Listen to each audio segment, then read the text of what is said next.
Dacoit movie review అండి. So ఇక్కడ main characters Hari and Saraswati ఉంటారు. ఒక పెయిర్ వీళ్ళు 2003లో ప్రేమించుకొని విడిపోతారు. వాళ్ళు మళ్ళీ 2021 కోవిడ్ లాక్డౌన్ టైంలో కలుస్తారు.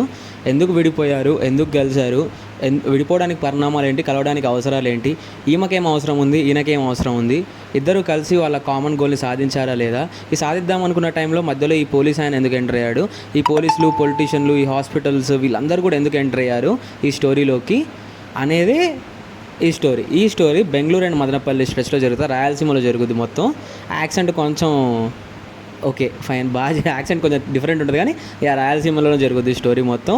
సో అసలు ఈయనకి బ్యాక్ స్టోరీ ఏంటి, ఈమెకి బ్యాక్ స్టోరీ ఏంటి, ఇదంతా సినిమా మొత్తం ఇదే. అండ్ సో స్టోరీ అయితే ఇది. పర్ఫార్మెన్సెస్ అయితే అడిషేష్ బాగా చేశారు, మృణాల్ ఠాకూర్ బాగా చేశారు, అందరు బాగా చేశారు. మృణాల్ అయితే కొన్ని సీన్స్లో అయితే చించి అవతల పడేసింది, అసలు మామూలుగా లేదు. అండ్ ఇంకా పర్ఫార్మెన్స్ అది అనురాగ్ కశ్యప్ కూడా బాగా చేశారు. ఇంకా మిగిలిన సైడ్ క్యారెక్టర్స్ అందరూ కూడా ఉన్నతలో బాగానే చేశారు. ఇవి కాకుండా టెక్నికాలిటీస్ మాట్లాడితే అసలు సినిమాటోగ్రఫీ చించి అవతల పడేశారు. డిఓపి, సినిమాటోగ్రఫీ, షార్ట్స్ అన్నీ బాగున్నాయి. మ్యూజిక్, బ్యాక్గ్రౌండ్ మ్యూజిక్ రెండు బాగున్నాయి. సౌండ్ డిజైన్, సౌండ్ మిక్సింగ్ కూడా చాలా బాగుంది. ప్రొడక్షన్ క్వాలిటీస్ కూడా చాలా బాగున్నాయి. విజువల్లీ అపీలింగ్ ఉంది. గ్రేడింగ్ కానీ మేము చూసింది ఫ్లాట్ ఫార్మాట్లో, స్క్రీన్ మొత్తం నిండిపోయింది, అది కూడా బాగుంది. అండ్ ఇవి కాకుండా అసలు మైనస్ ఏంటంటే స్టోరీ. ఎస్, మీరు విన్నది కరెక్టే. స్టోరీ మీకు ఆల్రెడీ చూసామో అనిపిస్తుంది కానీ ట్రీట్మెంట్ డిఫరెంట్గా ఉంటుంది. ఓకే, సో ప్రతి సినిమాలో హీరోని ఎలివేట్ చేసినట్టు ఈ సినిమాలో హీరోయిన్ సెంట్రిక్ ఉంటుంది స్టోరీ. ఆమె చుట్టే తిరుగుతుంటుంది క్యారెక్టర్స్ అన్నీ. సో దానివల్ల కొంచెం బాగా అనిపిస్తుంది. బట్ అది కాకుండా మిగిలిన ట్విస్ట్లు కానీ టర్న్స్ కానీ అవన్నీ చాలా ఎక్స్పెక్టెడ్ ఆర్ వచ్చేసరికి అబ్బా అనిపిస్తుంది. లైక్ సెకండ్ హాఫ్లో ఏమి ఉండదు స్టోరీ. మీకు ఫస్ట్ హాఫ్ ఎండింగ్కే మీకు అర్థమైపోద్ది ఇంటర్వెల్కి అసలు ఏమైపోతుంది ఏంటని. సో సెకండ్ హాఫ్ మొత్తం దాన్నే మళ్ళీ రిపిటేటివ్గా చేయడం అన్నట్లు ఉంటుంది. సెకండ్ హాఫ్ కొంచెం ల్యాగ్ కాదు కానీ మళ్ళీ ఇదే చూపిస్తున్నారేంటి అన్న ఫీల్ వస్తుంది. But end of the day like climax అయితే బాగా నచ్చింది నాకు. అది తొందరగా చుట్టేశారు. దాని తర్వాత క్లైమాక్స్ తర్వాత వచ్చి ఇంకో పోర్షన్ కూడా అన్నీ కూడా చాలా బాగున్నాయి, చాలా హార్ట్ఫుల్గా ఉన్నాయి.